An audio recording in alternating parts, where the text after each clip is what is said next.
All of you to the Center for European Studies. I'm Grzegorz Ekiert, I'm the director of the center, and this is August Zaleski Memorial Lecture for 2015. The lecture is in honor of the 20th century Polish economist, diplomat, and politician, who after the Second World War was the president of Poland in the government in exile. This lecture was founded by the generous gift from the estate of the Zaleski wife, Ewelina Zaleski. And I would like to thank Ms. Marlina Weintraub, who established the endowment and helped us to have that event every year at Harvard.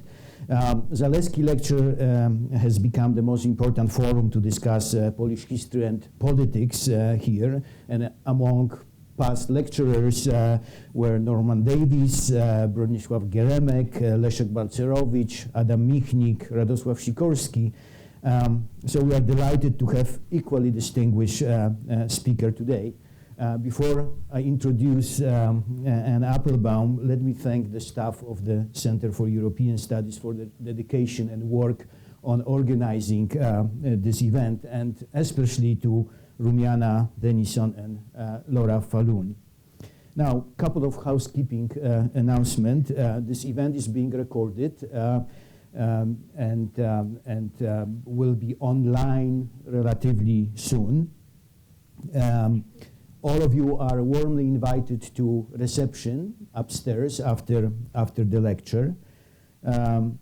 Next door to this room is Jacek Giedroyć Gallery with interesting photo exhibit. So if you have time after the lecture, you are welcome to stop by and see the exhibit. Now, Anne Applebaum is distinguished journalist, historian, and public intellectual. She was educated at Yale University, at the London School of Economics, and at Oxford University. She is currently a columnist for the Washington Post and Slate, and directs the Transition Forum at the Legatum Institute in London. She held many distinguished positions in international media, serving as the editorial board at the editorial board of Washington Post, as foreign and deputy editor of The Spectator, political editor of Evening Standard, and several other British newspapers. She was Warsaw correspondent of The Economist and covered the collapse of communism across Central and Eastern Europe in 88-91. In 2004, her celebrated book, Gulag, A History, was awarded the Pulitzer Prize for general nonfiction. Her most recent book, Iron Curtain, The Crushing of Eastern Europe, was published in 2012 and won Candle Prize for Historical Literature and Duke of Westminster Medal and Arthur Ross Medal from the Council on Foreign Relations. Today, Anne Applebaum will address the topic True Believers on Opposition and Collaboration in Communist Poland and Beyond. It's a privilege and honor to welcome you to the center. Thanks.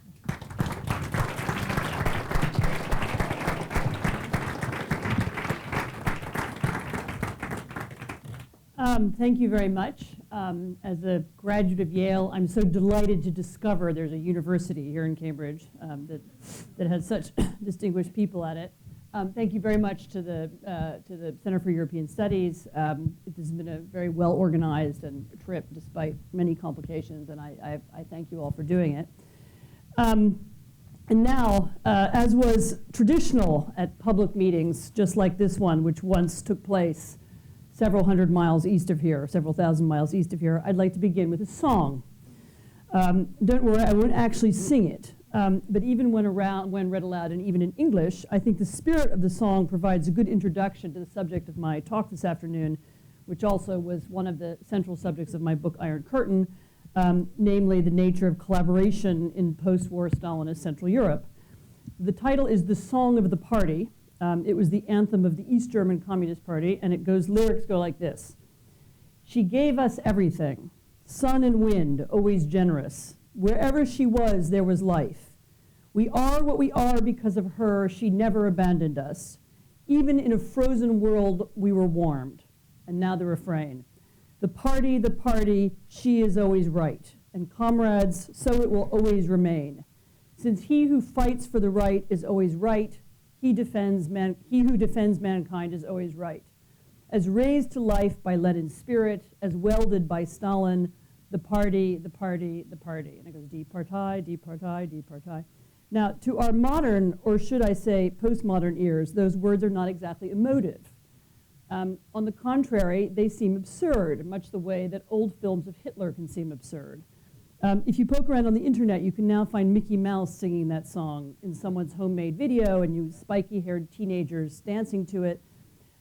So without an intact ideology to support them, the art forms of Soviet-style totalitarianism are not merely outdated, they are laughable, and it's hard to imagine how anyone could have sung them with a straight face. Nevertheless, if one had been standing in a room like this one in East Berlin or in Warsaw around about 1950, everyone around you would have been singing. Some people, let me stress, would have done so because they truly believed in the words of the song and because they really did think the party was always right.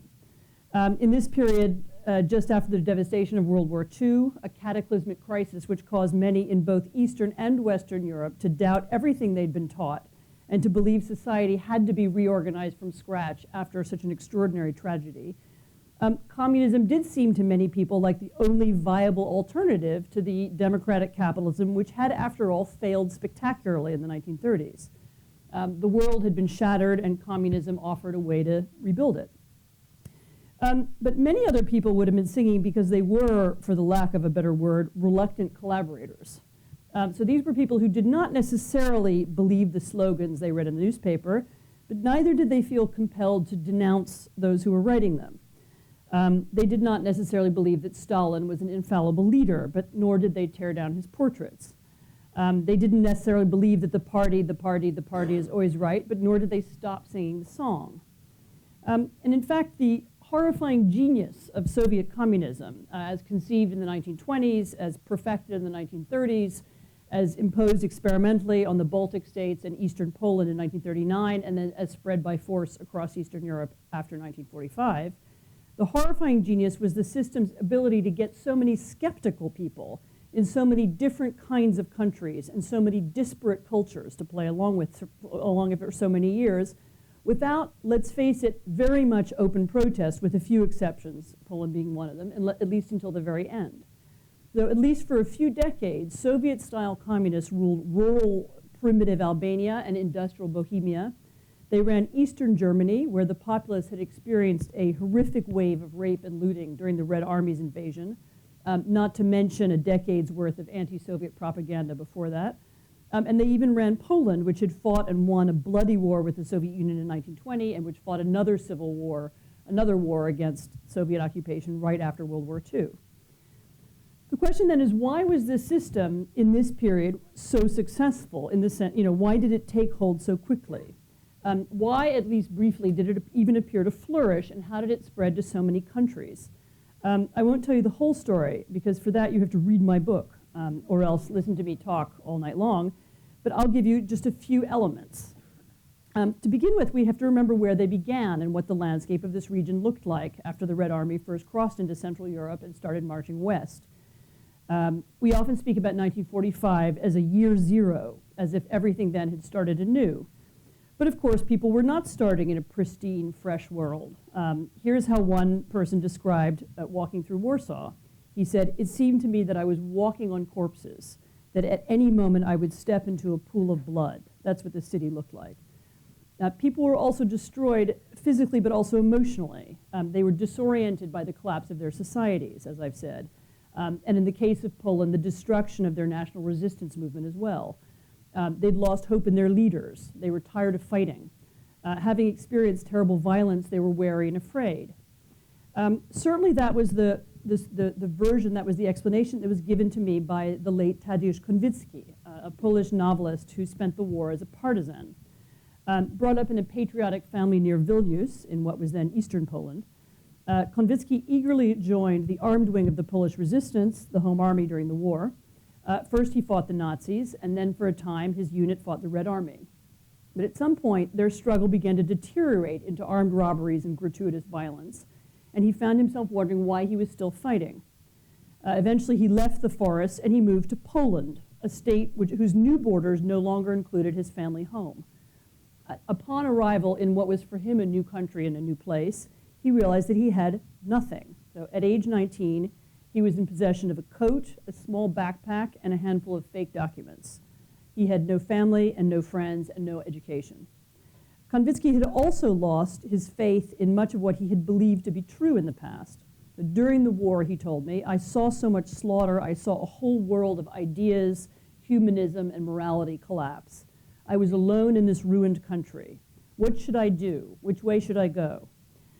He actually drifted for many months. He considered escaping to the West. He tried to rediscover his proletarian roots by working as a laborer. And eventually he fell almost accidentally into the communist literary world and into the Communist Party, something he would never have considered possible before 1939.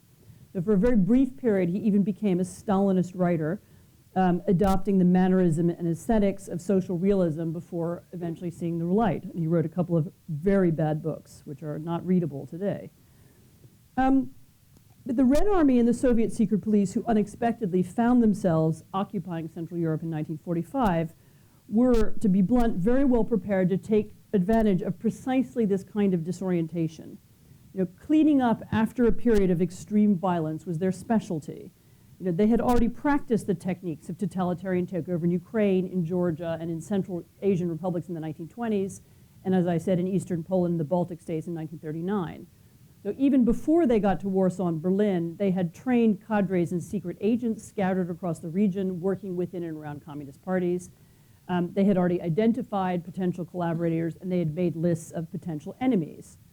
They also had a plan, although I should be careful about using that word. From archival documents, we know that Stalin had no doubt that sooner or later all of Europe would be run by communists. His interpretation of Marxist ideology assured him that this was true. But he wasn't sure how long it would take. A wartime memo written by his foreign minister spoke of decades. And so in 1945, he proceeded with caution. Instead of attempting a full-blooded takeover, Soviet officials in the region aimed to control a handful of key institutions using a few well-practiced tools. Probably the Soviet Union's most important institutional tool was one that it created even before entering the region, and that is, as I've said, the secret police. The training of what became the Polish Security Department, the Urząd Bezpieczeństwa, UB or UBECIA, began as early as 1940 at a special school near Smolensk. These secret policemen had a strange extra-legal status in Poland and in the territories where the Red Army was in place. And even before all of the region's governments were dominated by communists, they had power because they were backed by the Soviet Union, as everyone knew. The second point is that these first secret policemen, created in advance of the Soviet entry into the region, also used terror, but they did so in a way that's far more sophisticated than we now sometimes imagine.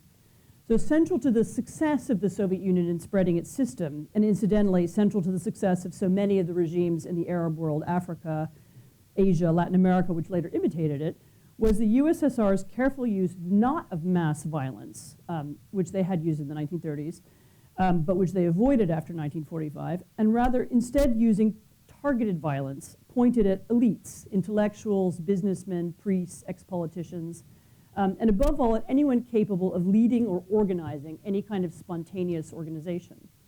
So in Poland, this meant that their first target was the Home Army, Poland's anti-German resistance movement. Often, probably not this audience, but I often find that Western audiences find this surprising. Hitler and Stalin were enemies, so why would Stalin want to destroy an army which was fighting Hitler? But the communiques that traveled between Moscow and the front show that even from the first moment of their very first encounters in the field, Soviet officers found the Poles, the Polish Home Army fighters, suspicious. In a report to headquarters in July 1944, a Soviet commander of the First Belarusian Front reported meeting a Polish partisan, and he put this description in quotations. With astonishment, he noted that the Pole had claimed to be a captain commander of a division and had requested arms and assistance. A few days later, another report from the field described another encounter with Polish partisans who had come upon some downed American pilots. The Poles refused to turn these pilots over to the Red Army when commanded to do so. These aren't partisans, complained the colonel in the field. They are Polish divisions loyal to the Polish government in London, so, which is actually what they were. They were both. But the colonel's mental horizon could not stretch to include a partisan who was not a Soviet partisan. By the middle of the summer, all pretense of cooperation had been abandoned, and the USSR began to treat the Home Army overtly as a hostile force. Beria informed Stalin in mid-July 1944 that he had sent 12,000 NKVD troops to take the necessary Chekist measures, that is, to use secret police methods, to root out the remaining Home Army partisans from the forest and to pacify the population which had been feeding and housing them. So by July 1920, this is 1944, the Red Army had arrested and disarmed 6,000 Home Army fighters, among them 650 officers. All of them were then marched under armed guard and without food to a temporary camp some 40 kilometers from Vilnius. While the battle raged on in the west, these trained partisans, men who would have happily fought the retreating Germans, were forced to sit for days in cramped conditions, doing nothing.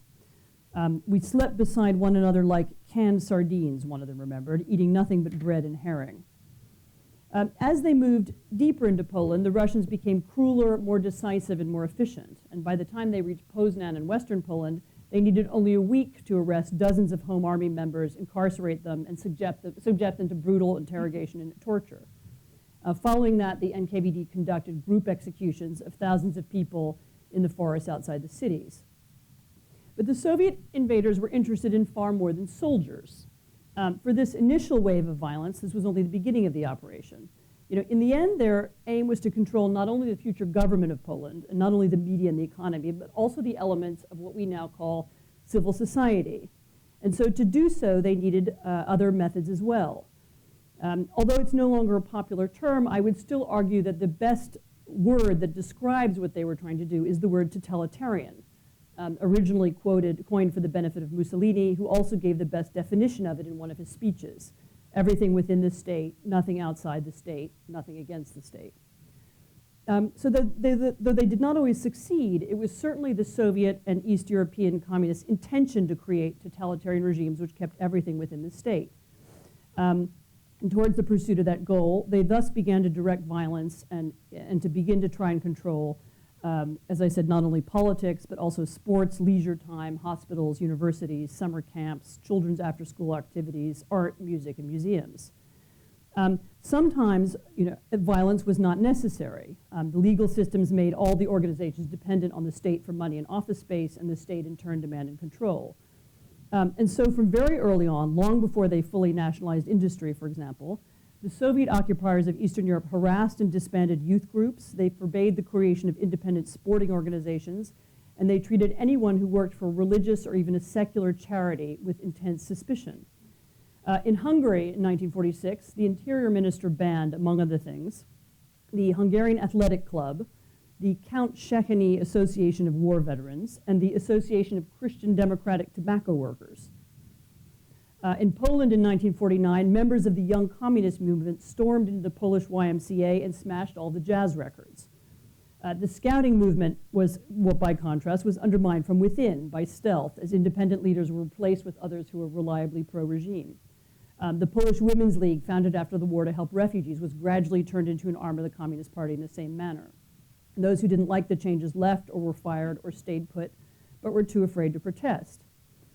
But this ambition to achieve total control, combined with the use of targeted violence, combined with the after effects of the war, put people in ethical and moral binds which we can hardly imagine today.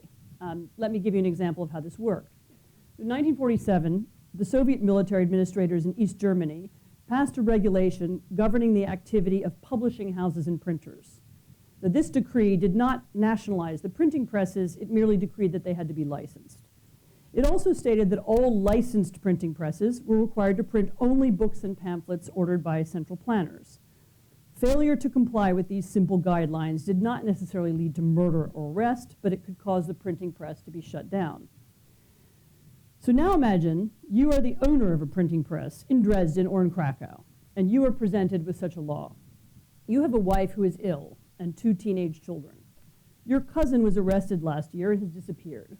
You lost your family home during the firebombing of Dresden or the Nazi invasion, and you are living in a small state-owned apartment.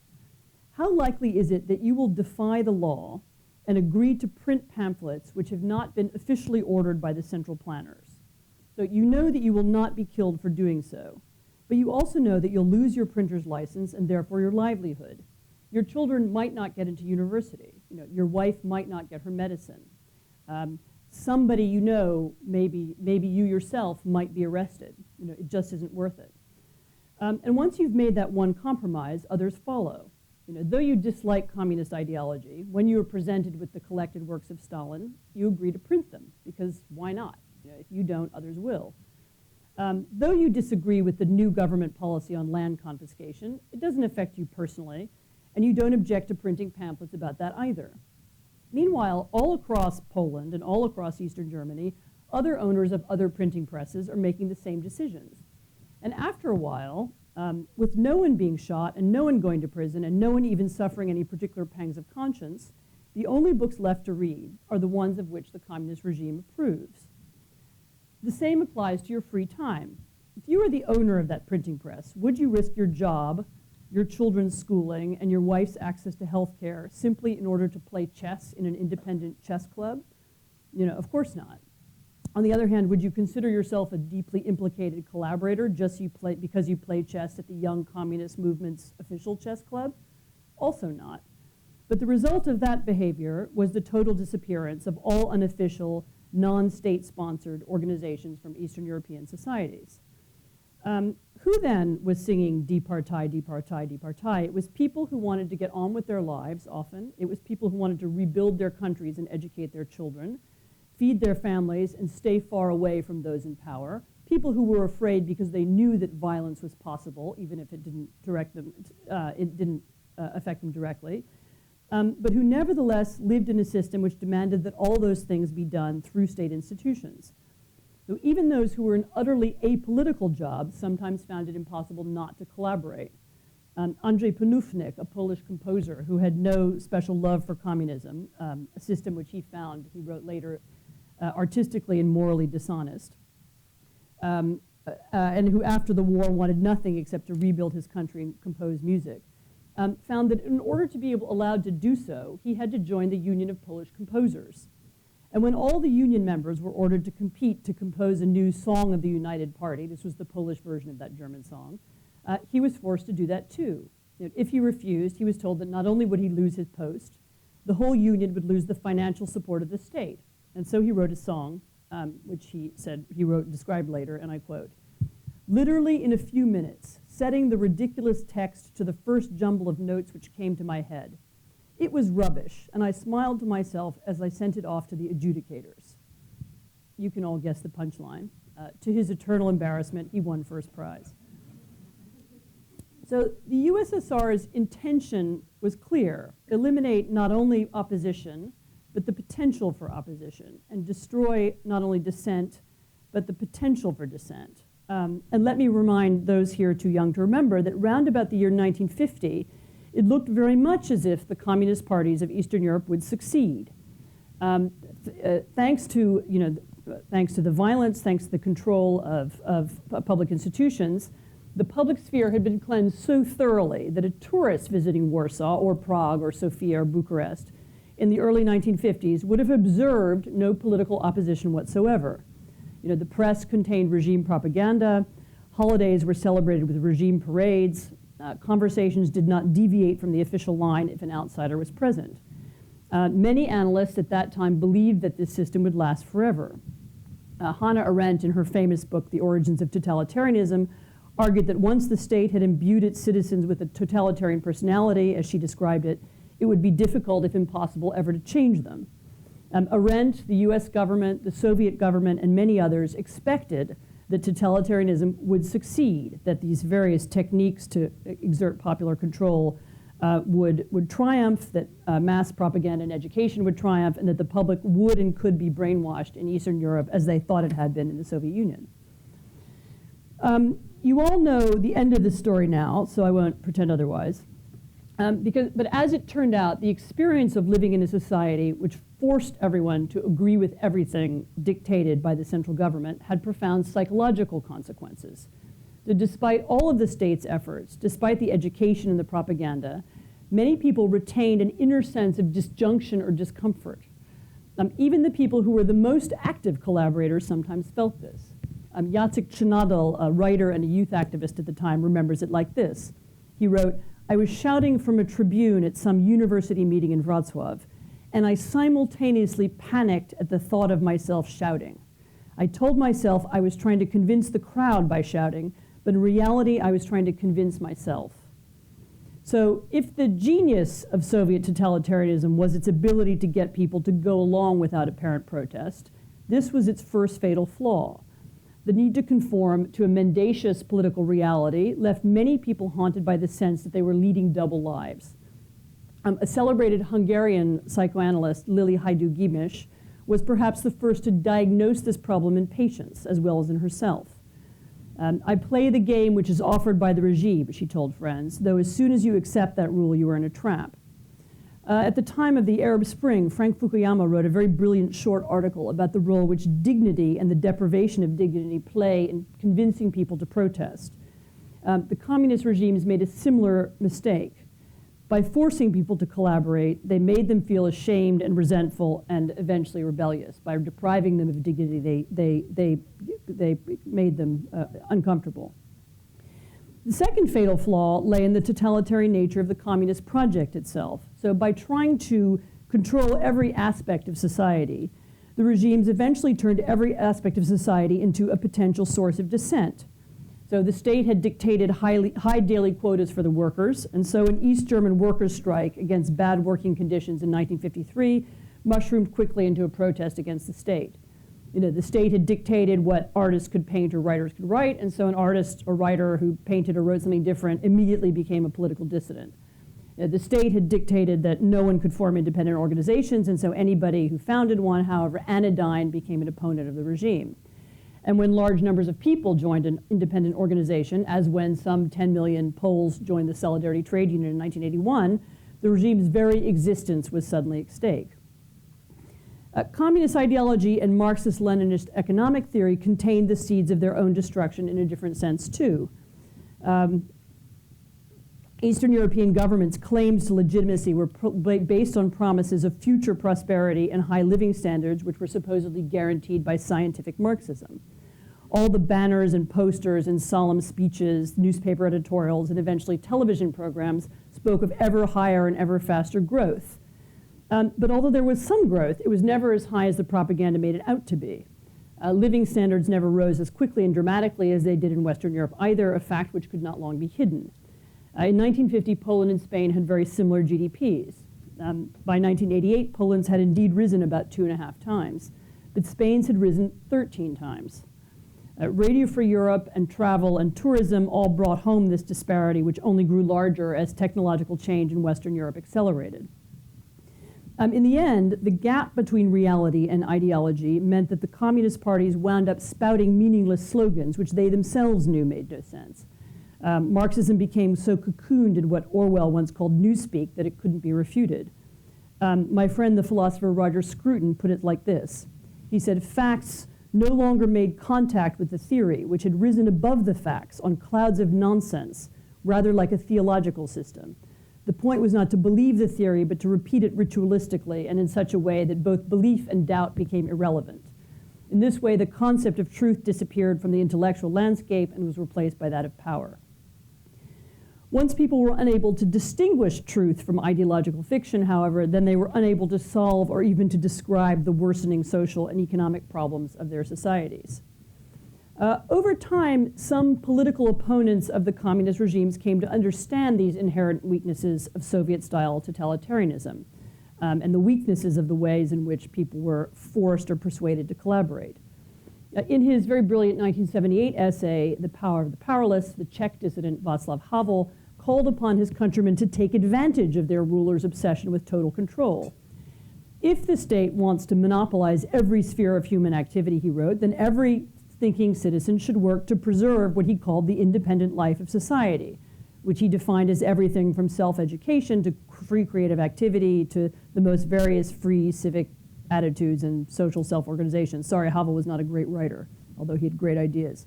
He also urged them to discard false and meaningless jargon and to live in truth. to speak and act, in other words, as if the regime did not exist. In due course, some version of this independent life of society, civil society we now call it, began to flourish in many unusual ways. So the Czechs formed jazz bands, the Hungarians joined academic discussion clubs, the Poles organized underground scouting troops and eventually independent trade unions. Everywhere people played rock music, they organized poetry readings, they set up clandestine businesses, they held underground philosophy seminars, they sold black market meat, and they went to church. They also told jokes, which were often very subversive indeed. In a different kind of society, these activities would have been considered apolitical, and even in Eastern Europe, they did not necessarily constitute opposition as such. But they did give people what they felt were spheres of freedom, and they allowed them to control some aspects of their own lives, and they allowed them not to feel forced to collaborate all the time. And thus they gave them back the dignity which the totalitarian regimes had taken away. Now, I said that you all know how the story ended, and of course you all know that for the Central Europeans it ended relatively happily. The Central European states, of which Poland is now the leader, really genuinely the leader, are now democracies, members of the EU and NATO. Having successfully dodged the financial crisis and avoided the recession, Poland is now one of the fastest growing countries in Europe. Perhaps because this week marks the recent reemergence of Vladimir Putin back into the limelight after a brief disappearance, I've decided to close this lecture not with a celebration of these very real successes, which is often how one wants to end lectures about the communist period, but with a brief reflection on some recent events. For during the 6 or 7 years that it took me to write Iron Curtain, I was all the time assuming that I was writing a work of history, recounting a closed chapter in the story of Europe. Yet not long after the book was published, I watched the Russian invasions of Crimea and eastern Ukraine with an eerie sense of déjà vu. Think about what happened last year. Members of Russia's special forces arrived in several parts of Ukraine, supplied with Russian weapons and fortified by Russian logistics. They immediately began to hand out those weapons to members of the criminal classes and so-called Russian organizations, offering them a rapid path to power. They began systematically attacking government buildings, police stations, mayor's offices, attempting to take control. They used targeted violence to eliminate leading figures. They chased others out of the country, such as the leaders of the Crimean Tatars. They behaved, in other words, exactly as the NKVD had behaved in Poland when it was recruiting and training the new communist secret police. In 1945, as in 2014, the NKVD also remained in the shadows, sometimes putting on local uniforms, sometimes operating through proxies, sometimes making open moves. Then, as now, they were prepared to adjust their goals depending on how much resistance they encountered and how much support they received. Then, as now, they carried out dubious referendums in order to establish their dubious legitimacy. As probably everybody in this room knows, that was exactly what happened in Poland quite soon after the war. Referendums as a tool of establishing legitimacy and faked referendums as a tool is a very old tactic. It's nothing new to Putin. The Kremlin has not yet imposed in either Crimea or Ukraine or Russia itself, eastern Ukraine, the full range of totalitarian controls that once prevailed in the Soviet Union. Probably it can't, and probably it doesn't need to do so. But in recent months, we have seen an acceleration of pressure on the Russian media, on academia, on private business, and on what we now call civil society, such independent groups such as the Crimean Tatars. These are all very familiar, very old tactics. They come out of a Soviet playbook, and we should recognize them as such. We are going to have to learn all over again how to think about them, how to deal with them, and how to counter them. Still, history gives us some hope as well. Whatever comes next, let's always remember that communism, which seemed at the time as if it would live forever, did not last. The party is always right. You can get people to sing that song, but you can't get them to sing it forever. Human beings do not, in fact, acquire totalitarian personalities with such ease. Even when they seem bewitched by the cult of the leader or of the party, appearances can be deceiving. And even when it seems as if they are in full agreement with the most absurd propaganda, even if they are marching in parades, chanting slogans, and following orders, you never know when or how the spell might be broken. Thank you very much.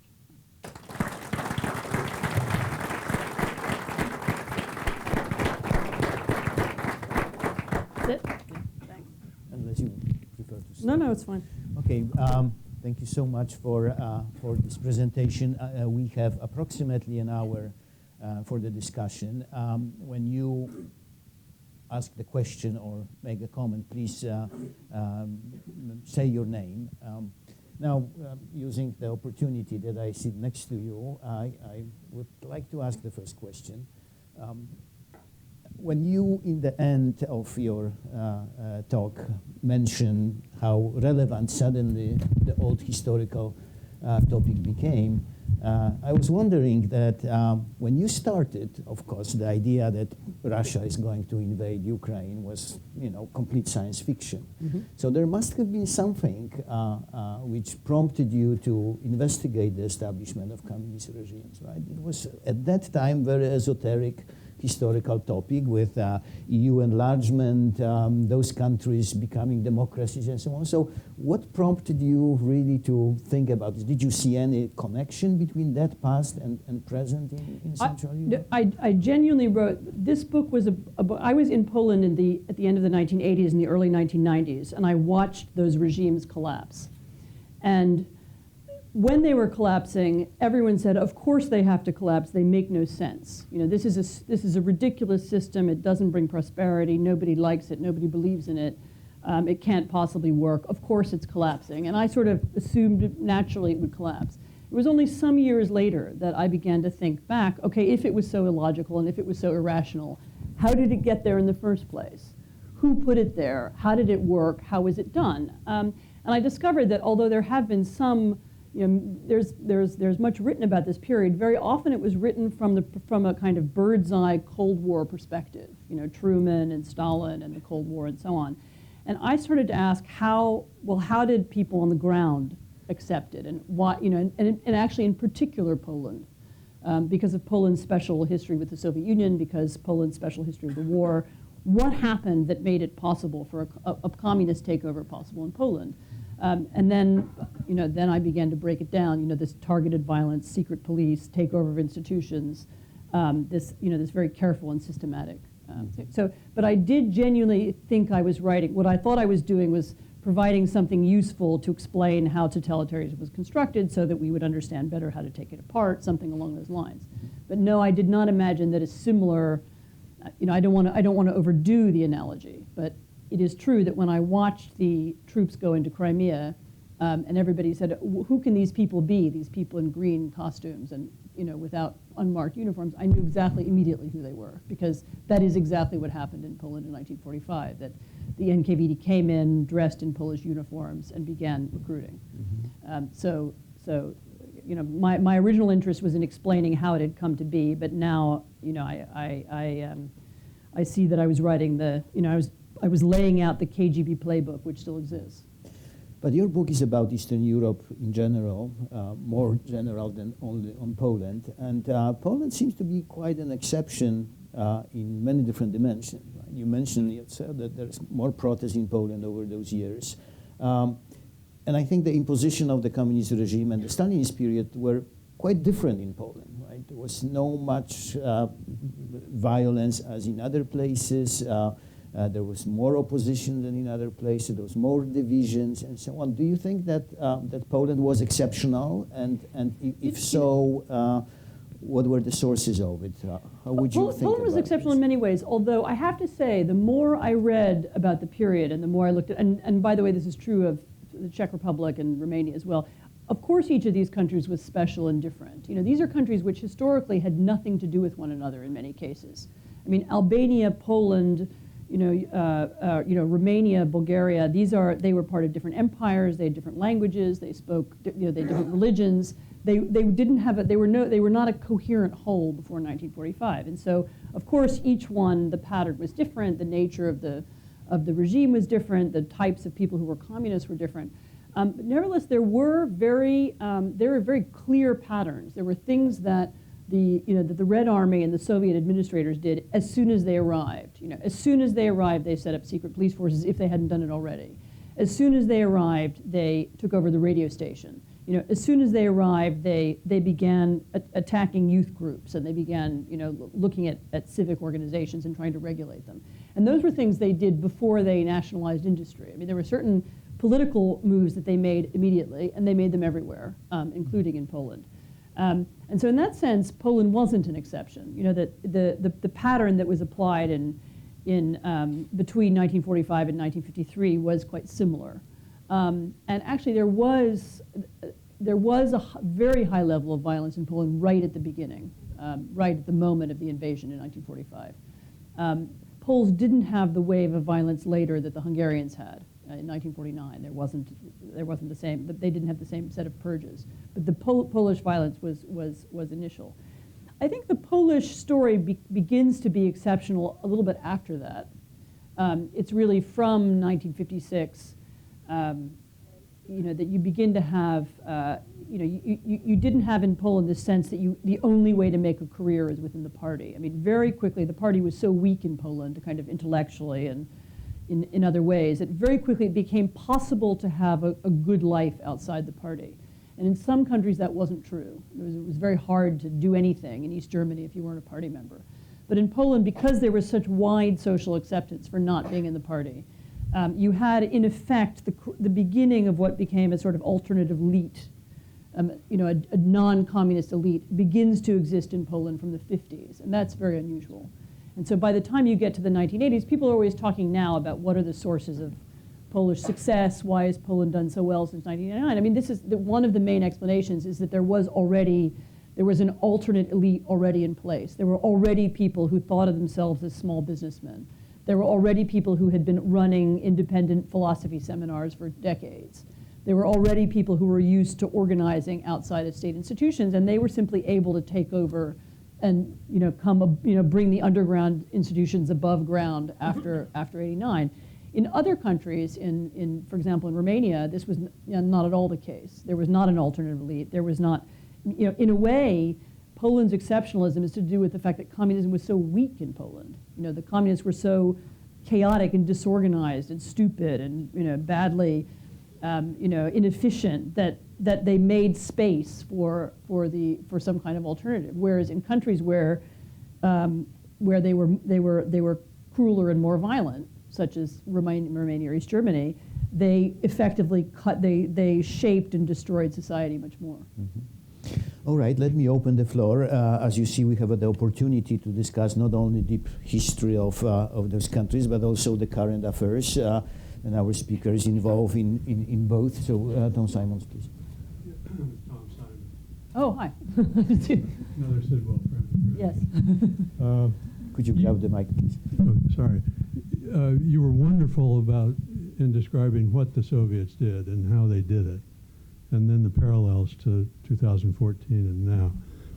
You touched very briefly on why they did it. In other words, you touched Stalin's ideology. I mean, what was driving him. They're doing the same thing, but it must be with a different ideology. In other words, what is out there is not what was driving them in 1944 and 5 and to 56. So doesn't that make a difference? I mean, yes, of course it makes a difference. It's a complicated question, Putin's ideology. And I actually gave my first lecture on Putin's ideology in 2004 in Germany, and everyone laughed at me. What are you talking about? He's just a... I believe that he does have an ideology, and he does have a kind of vision of himself and of Russia's role in Europe. And I think it's a very destructive vision. It's against the current European order, and there's a desire to undermine it and transform it, which I think goes far beyond Ukraine. And that's a whole other subject of conversation. I think he has very broad, in the way that the communists, although they never succeeded, they had this global idea of undermining democracy and so on, and an almost kind of megalomaniac vision of their own role in the world. I think he has something like that too. That doesn't mean he can do it or that he will be successful. But I think the idea of undermining, infiltrating, overthrowing, the systems of Western Europe, is parallel between Putin and the Soviet Union. I mean, obviously they don't have the communist language, but in some ways the techniques and methods are the same. And of course, the most important similarity is that Putin is a KGB officer, and he's surrounded by other KGB officers. And what you really have in a way is Russia now run by that part of what was the Soviet Union, and so that their training, their thinking, their techniques, their operations are very similar, and that's what makes the similarity, more than communist ideas. Mm-hmm. Professor Mayer. It was a lovely lecture. Charlie, could you grab the mic? It was a lovely lecture and very subtle, I think, about these terrible decisions people had to make. I know a little about the Polish Social Democrats who were torn in this period. The question I have, though, and you can answer it whether in reference to the years that you gave the lecture on or to the current, is what the alternatives are for onlookers in the West when they confront such a system and they're not prepared to use outright, a major military effort to change it. I mean, what might we have done, Americans and West Europeans have done differently when watching this process between 1946, let's say 47 when we started to catch on, 1956, and what, in a sense, now vis-a-vis what we see happening in eastern Ukraine? It's funny, I usually get asked this question by Poles, and usually what they want to know is, how come the Allies didn't save us, and why couldn't they rescue us, and why didn't they? And usually what I answer is that and they with a little bit different aim, and usually what I answer is that they could have done it if they had fought the war that way. I mean, I think if at the beginning of the war, one of the war aims was to prevent the spread of Soviet communism as much as possible, as well as defeating Hitler. And General Eisenhower had decided to take Prague instead of letting the Russians do it. And if we'd raced the Russians to Berlin and got there before they did, then we might have prevented it. But that would have required us very early on to recognize what kind of a system it was and what kind of a threat it was. So, in other words, there was a lot we could have done, but we would have had to have thought about it earlier. And although one or two people did, including Kennan, and most people didn't. After that, of course, it became difficult because the real difficulty was to do with nuclear weapons. And I think if it hadn't been for Soviet acquisition of nuclear weapons, we might have considered, there might have been a military option. Of course, there wasn't then, and there isn't now in Russia either for the same reason. And that leaves us with the long-term support for the alternatives. And this has now been caricatured by the use of the phrase democracy promotion, by the idea of supporting civil society, that it's somehow, and then that was in turn somehow discredited by Iraq, But actually, if you go back to what we did do and what we did do right in the 1940s and 50s, and what the things that we did that make the most difference were often among the cheapest. I mean, for example, Radio Free Europe was, I often use Radio Free Europe as an example of what, if you'd measured its impact at the time, you probably wouldn't have come up with a very exciting impact. I mean, this is why I don't like, those philanthropists who want metrics, because if you'd measured the impact of Radio Free Europe, you wouldn't have known what it was doing. But having an alternate voice, having and again, not anti-propaganda, not countering Soviet propaganda, but having an alternative narrative of simply the truth, the actual news of what was happening in those countries, in their languages, broadcast on the radio, accessible to many people. I think that made an enormous difference.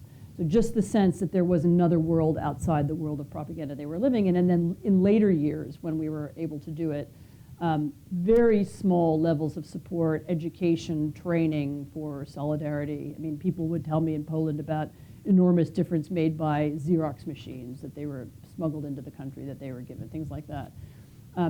There were the help and support and advice for the alternative did make an enormous difference, and it was very successful, and it's actually one of the most successful Western foreign policies, certainly in the 20th century. Is there a parallel in Russia now? There are a number of smart people who are trying to come up with one. Is it a Russian language television station? Is it, are there people we can support? Are there things that we can do? it's not so much about throwing large amounts of money at anybody in particular. It's often about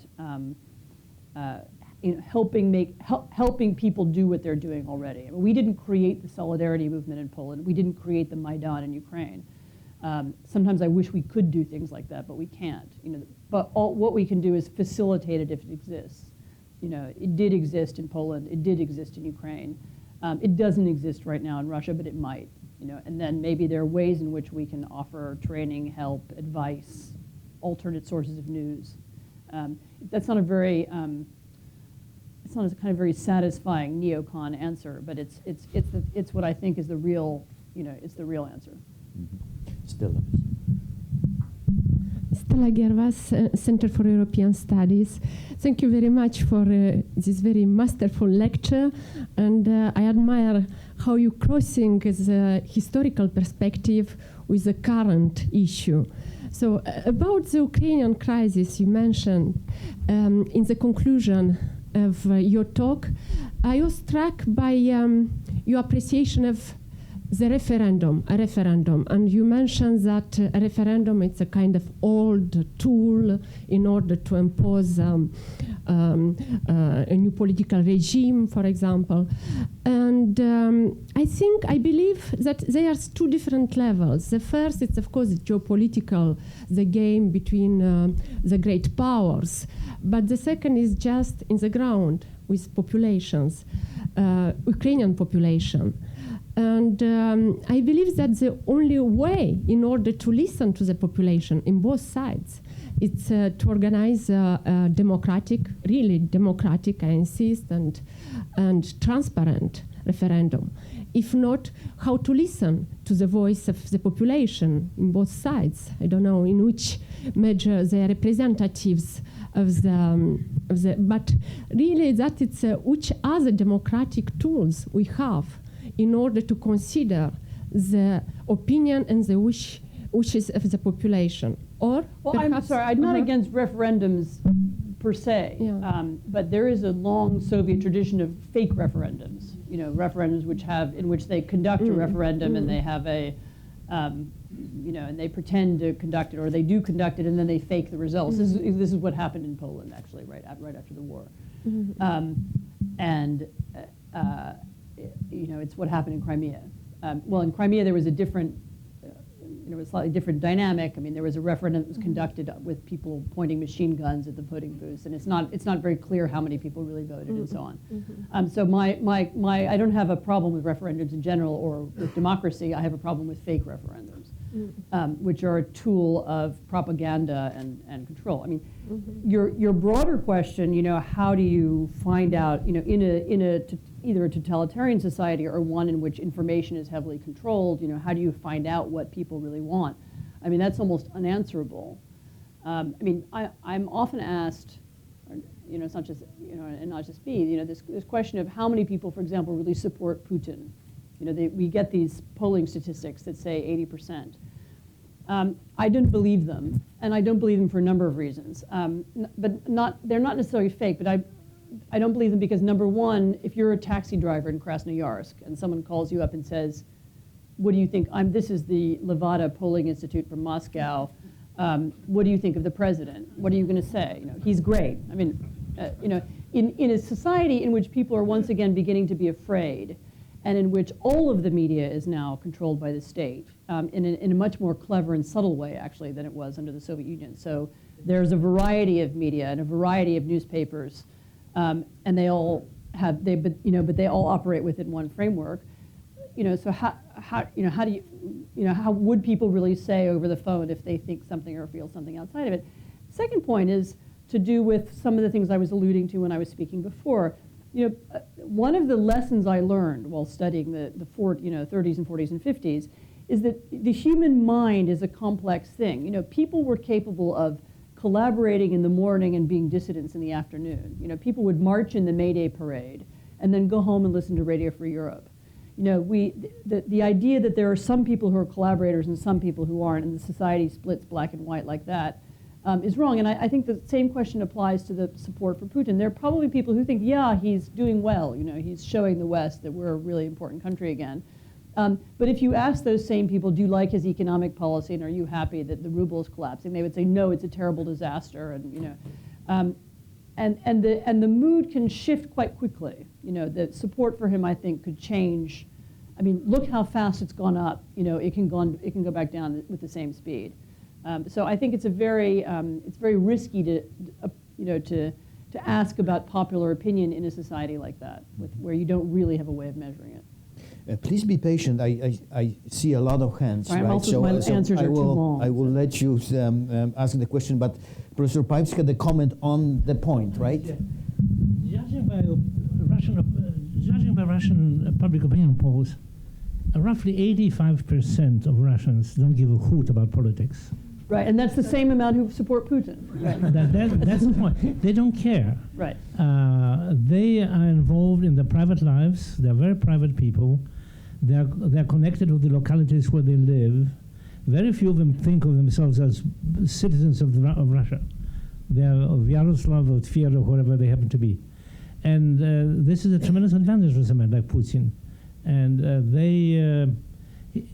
as long as he's a strong ruler, I don't think he's going to be find his support waning.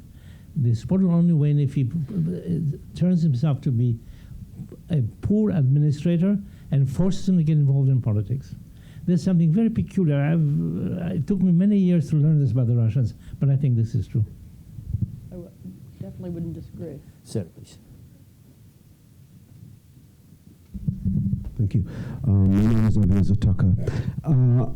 Two questions about Polish exceptionalism. First, as you note, currently Poland is indeed an exceptional success story, but that's more than we can say about Hungary.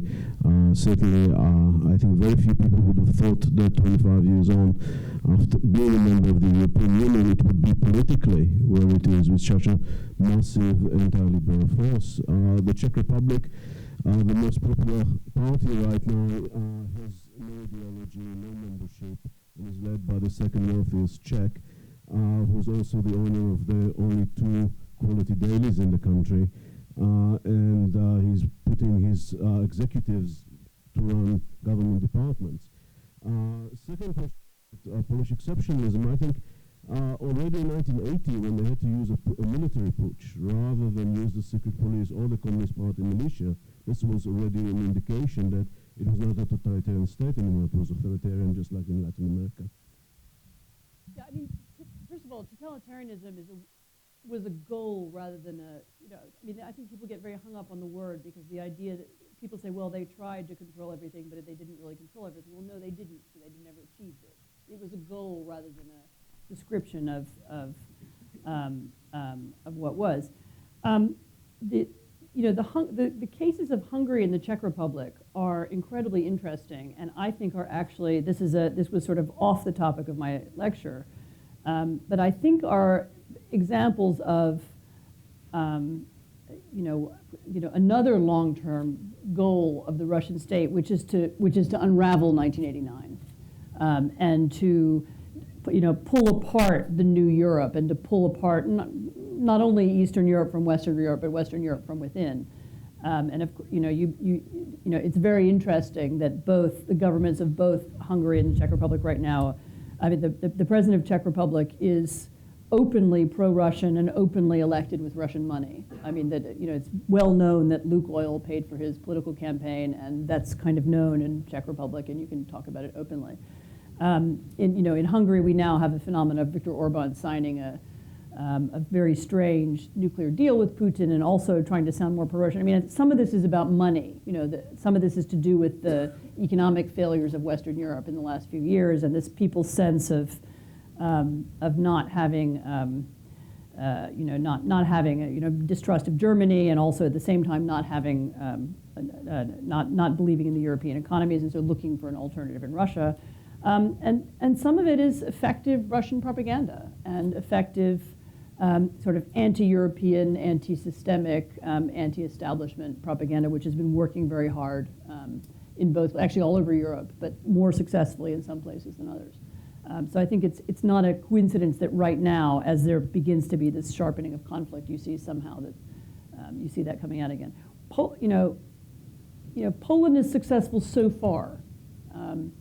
There are reasons to think it might not go on being successful forever. You can imagine other governments of Poland which would not be as Atlanticist or as pro-German or as clear about Ukraine as the current one is. So for right now, it's an exception to this kind of fraying of that you see elsewhere in Central Europe, but it may not be forever. Professor Ferguson. Mike?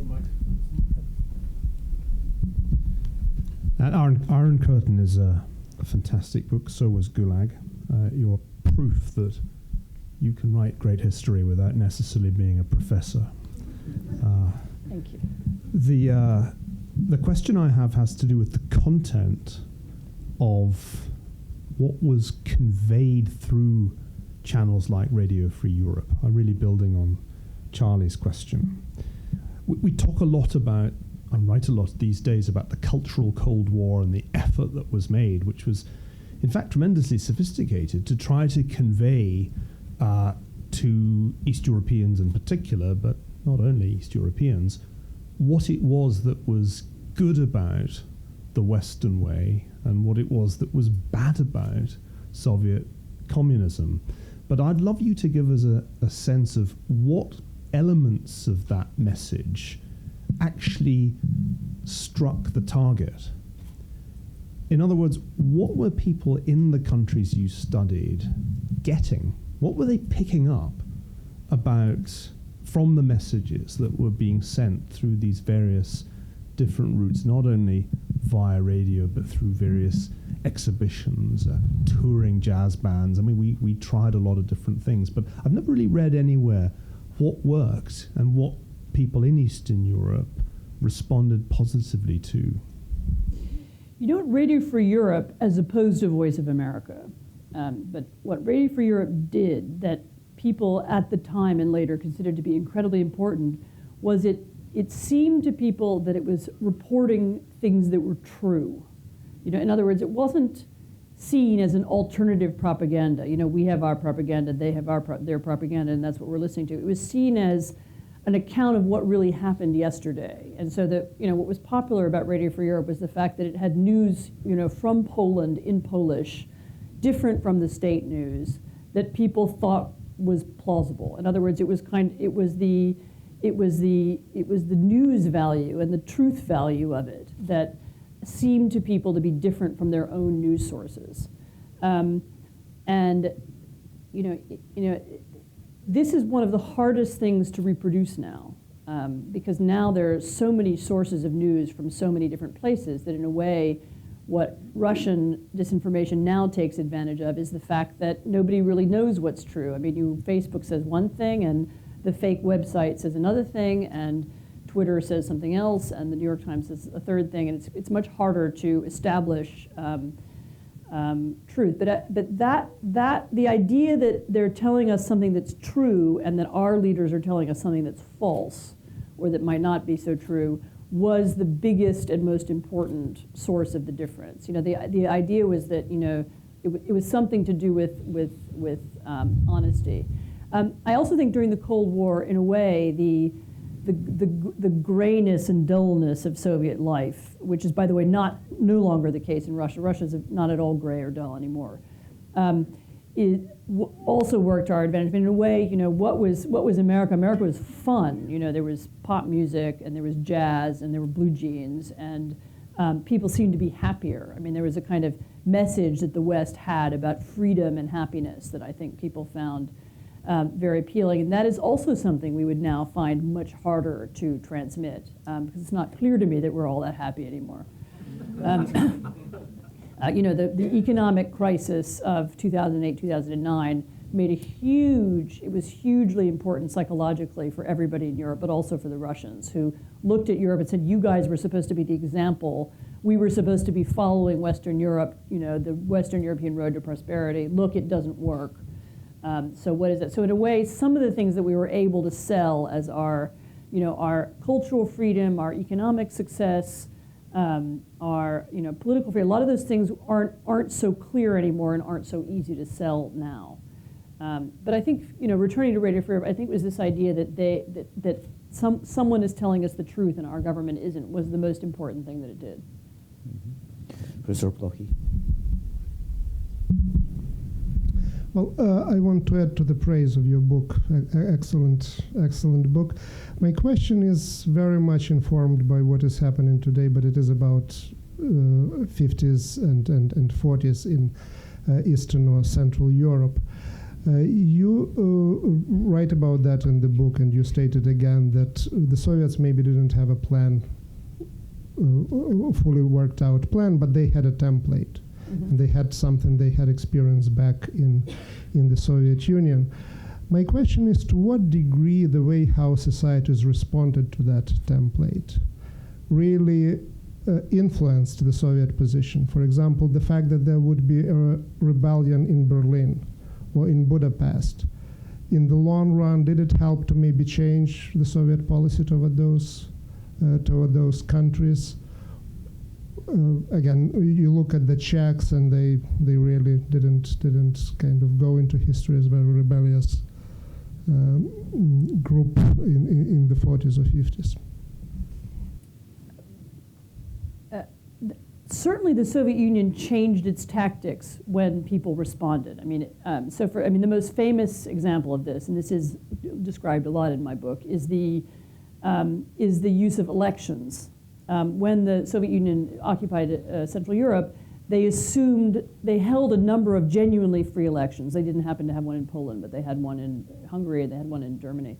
And they held them because they thought they would win. They expected to win. And they thought that, they assumed that once they'd taken over all the media and once they'd taken over all the propaganda, that people would vote for them. And and then when they didn't win, then they changed their tactics and they eliminated elections, and that was the end of it. So they were affected by how people reacted. Each of those examples is slightly different. I think 56 did shape the way they dealt with Hungary. After the Hungarian Revolution, there was a very harsh crackdown, and many of the leaders of the revolution were murdered, as you know. But after that began this long period of goulash communism, when they tried to find a way to keep Hungary in the Soviet camp while somehow improving economically, and they looked for some halfway thing. So it did make a difference in how Hungary was run. One would have to talk about it country by country, but yes, the activities of the people and behavior of people did change the regimes. They did alter the regimes. And by the 1980s, these countries were actually all rather different. They had become, East Germany was a very different society from Poland, which was very different from Czechoslovakia. The differences came from the different reactions of the society, the different nature of the communist parties, and so on. The period when they're all kind of identikit communist countries is the 1940s and early 50s. And actually, after that, they do begin to change quite a lot. And so I think, yes, they did. The behavior of people did make a difference in how the regime then reacted and treated them, and you can trace it in each country. Professor Bonikowski. Mark Bonikowski, Sociology and Center for European Studies. Thank you for a lovely talk. This was fascinating, and I particularly enjoyed your description of the tough decisions being made by the people who were then labeled collaborators. I do have a question about the parallels you draw between the Soviet strategies and the current strategies of Putin's Russia. In particular, I see the parallels in terms of tactics, absolutely. I also see some parallels in terms of strategic objectives, perhaps not communism, but perhaps some form of imperialism. But I do see one major difference that you yourself remarked on, and that is the absolute destruction after World War II, right? Destruction in terms of civil society, but material destruction of families, and psychological damages afterwards, which made for ripe soil for indoctrination and infiltration, etc.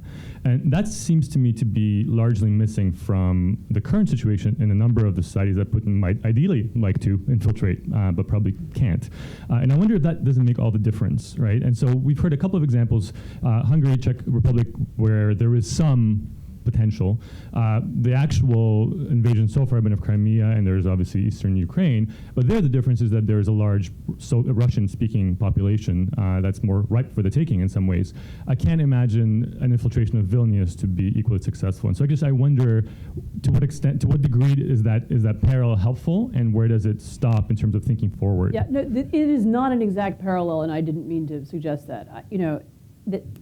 The tactics are the same because the people are the same. I mean, the institution which is using the tactics is the same institution, and it's, I know from reading Soviet archives, as others in this room know, that the KGB studied its own history and studied its own past, and people were taught, here's how we carried out this operation 20 years ago, and I assume that kind of teaching goes on today. I mean, I don't know that, but I assume it.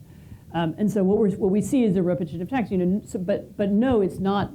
This is not the great devastation after the war. It's not. The Red Army is not occupying East Berlin. I mean, no. I don't think it's a. I'm not anticipating a communist-style takeover of Europe. I think the tactics being used now by the Russians are rather different.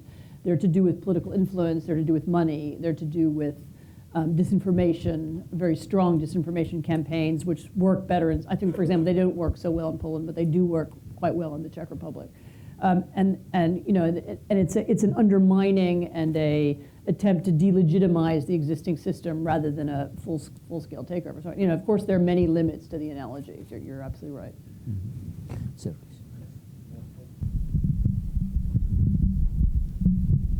My name is Giorgio Ziffer. Thank you for your very interesting talk. I would like to come back to the main topic of it, and I would like to ask you something about the role of the Church, of the Catholic Church in Poland, and if you could explain in which way the attitude of the Catholic Church changed from 45 to the final events of the end of the 80s, if it changed at all, and what was, in your eyes, the role of the Church in Poland? The church in Poland was hugely important, and it is also often misunderstood.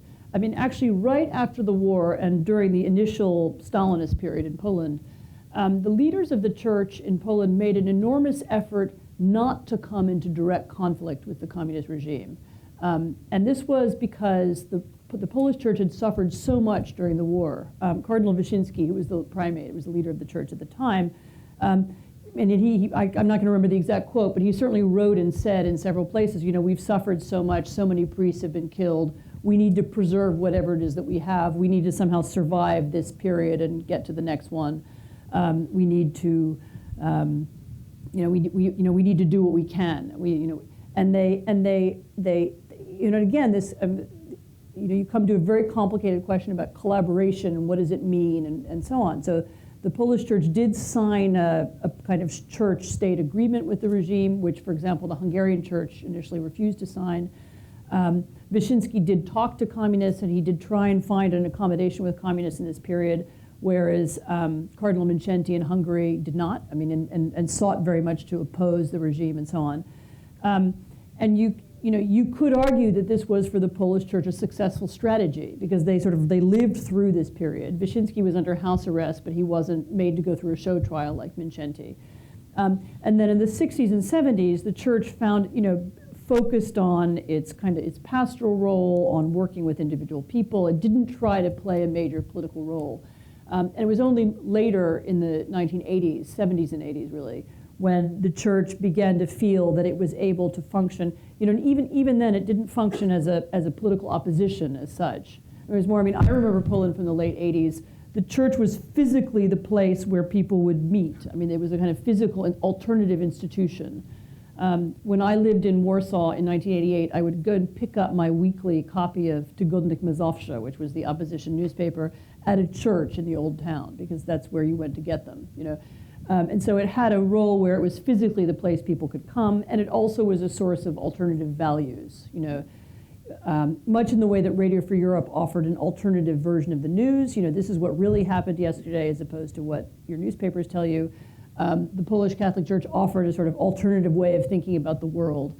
And of course, you cannot, say too many times how important John Paul II was in in that particular role. You know, he went to Poland and said, "Do not be afraid," and he reminded people of their history, and he said, and he offered himself and his way of thinking as an alternative set of values, and you know, gave people something. So that was really what the church did more than active politics. I mean, it wasn't so much priests standing on the barricades. It was more that the church was an institution that was a kind of counterpoint to the regime, and over time it became stronger and stronger.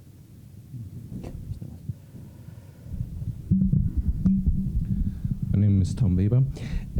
It seems to me that there's not just a similarity between the playbook of 1945 and the present, but also with the playbook employed by the Russians in Galicia and the Bukovina in 1914 and 1915. I've always wondered, is that an accidental similarity, or is that something that, as the Stalinist playbook of 1945 was being developed, was actually consciously reflected upon? There are a number, you know, sorry, I think losing my microphone. You know, some of the techniques that Stalin used and that Lenin used, you can see earlier in a number of places earlier in Russian history. The use of minorities, playing games with borders. Some of this was much older. I mean, I haven't ever seen written Stalin studying these techniques and saying this is how it was done, but as he was a great expert in nationalities, I assume that he did. I assume that he did study. Maybe Professor Pipes has read more on the subject than I have. But yes, there was a long tradition of the Russian Empire trying to manipulate national borders and national boundaries, and going up until then. Please.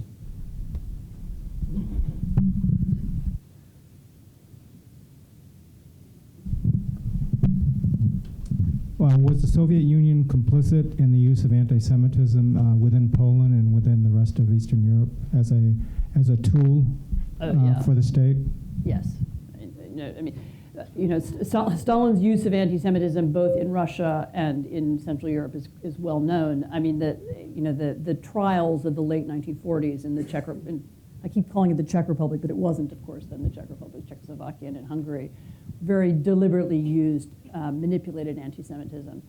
One of the, amusing, I mean, you have to have a very dark sense of humor to find it amusing, but there was also an attempt to use anti-Semitism in Poland in the late 60s in order to make the Communist Party more popular, because it was felt the Communist Party was unpopular. And one of the things what you discover when you read communist era documents is one of the conversations that, whether it's in the Politburo or whoever is having, one of the conversations the communists are constantly having with one another is, why aren't we popular? We are supposed to be popular. We're the party of the workers and the peasants. Why don't people like us? And they would have all kinds of explanations as to why this would be true. And maybe our propaganda is bad. We need more ideology. We need better newspapers. We need to explain ourselves better. There was always, this conversation went on and on and on and on. And in Poland, one of the explanations, why don't people like us, was maybe we have too many Jews. And at one point, as famously in 1968, the Polish Communist Party actually expelled, or there was a kind of campaign against some of the Jews in the party, in a way to make it, and I'm delighted to say that it failed, this campaign. I mean, it failed to make the Communist Party more popular in any case. So the manipulation and the use of anti-Semitism, as a tool for control and influence of emotions is something that Stalin did really from the beginning to the end, and other communist parties did as well. And I will note, for the record, Putin is also, I mean, it's interesting because I don't suspect him personally at all of being anti-Semitic, and I don't really care. But he is using both accusations of anti-Semitism and anti-Semitism as, once again, as a tool of manipulation in Ukraine. The original accusation of the Ukrainian Ukrainian revolutionaries as being anti-Semites as a way of discrediting them, while at the same time there are forces inside Russia, nationalist groups, which openly use anti-Semitic rhetoric, which he patronizes or anyway seems to support, indicates to me a very, once again, a very cynical way of manipulating, that particular issue. And that's a very complicated, long question. you'd have to look at it differently in each era, but overall the answer is yes, there was an attempt to manipulate it and use it as a way of staying in power. Sir, please. To the second row, please. The mic. Vit Pusha. Earlier on, you said that you know that the Secret Service study the past, see where they failed, they learn from it. In 1989, the whole thing failed in a big way. What have they learned from that, which is relevant to what they're doing in the Ukraine?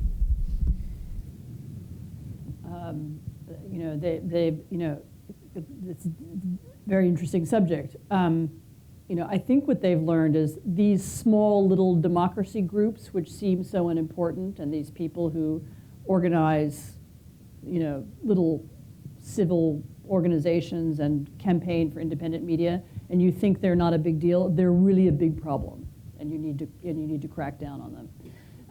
There's an interesting line that goes from 1956 to the present, and it goes like this. The ambassador to Budapest in 1956, Soviet ambassador to Budapest, was Andropov.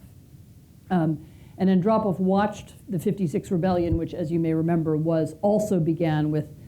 literally began with a group of academics talking about Hungarian history. That was the first, and creating an independent society to discuss Hungarian history. And then it mushroomed, and then they became, workers began coming to the Christian groups, and it mushroomed, and there became lots of little grouplets, and then eventually it became a revolution, and they started hanging secret policemen. Andropov took that lesson very seriously and deeply. He took it back to Russia, and in the 1980s, when he was head of the KGB, and then later as general secretary, what he became known for was this incredibly harsh crackdown on any independent movements or groups of any kind. We now call them NGOs, or we call them civil society, but any group, whether it was a Tartar cultural group or whether it was a dissident group, he wanted them all under control, and he would put them in prison. So it was a very, very harsh crackdown in the 80s on these kinds of, precisely because of Andropov's experience. Who was one of Andropov's great admirers? Who joined the KGB in precisely this period? It was Putin. Who would have been trained in the KGB, and actually in St. Petersburg, where this was a particular focus, is where he joined the KGB. He was later sent to Eastern Germany, and in Eastern Germany he had an experience very similar to that of Andropov, which he's written about, and of course we don't know exactly what he says is true, but his own description of the fall of the Berlin Wall is how traumatizing it was. Once again, these rough and scruffy people formed themselves into street demonstrations in Leipzig. It even happened in Dresden. Eventually they came marching to the Stasi headquarters, and we had to burn all of our papers and escape for our lives. He's written about the description of that appearance. It was obviously a very profound and deep trauma for him. The loss of Soviet power and the loss of communist power. And since he has been able to do it, very slowly over the last decade, he's begun reinstating a policy like Andropov's, very close control over all kinds of spontaneous independent organizations, even apolitical ones. So a friend of mine who runs it's called the Moscow School for Civic Education. It's a actually quite politically neutral organization designed to do education and run seminars and so on, was shut down recently, simply because it's an independent organization with Western funding. All kinds of independent institutions are now controlled by, he would like to be, I'm not saying he's going to succeed, but he would like to keep a lid on them. And I think that's, for him, that was the lesson of 1989. That these, he sees the world very much through a kind of KGB lens. So there's no such thing as an independent civic organization. It must be an enemy organization. And there's no such thing as Western funding, which isn't the CIA. So if people say they're getting money from the Ford Foundation or, the Guggenheim Foundation, that's, it's all the CIA. And so he sees the world very much in that way. And I think this is, he's very focused on preventing another street revolution, another 1989 and another Maidan. And I think it's very much in the forefront of his mind all the time, and he says so. You can find quotes where he says almost exactly that. The other group that's very concerned about the lessons of 1989 are the Chinese, who also studied and pay a lot of attention to what happened to it. So. This has been an exciting and wide-ranging discussion, and I think it's that moment where we may turn to a less formal environment and continue with a glass of wine.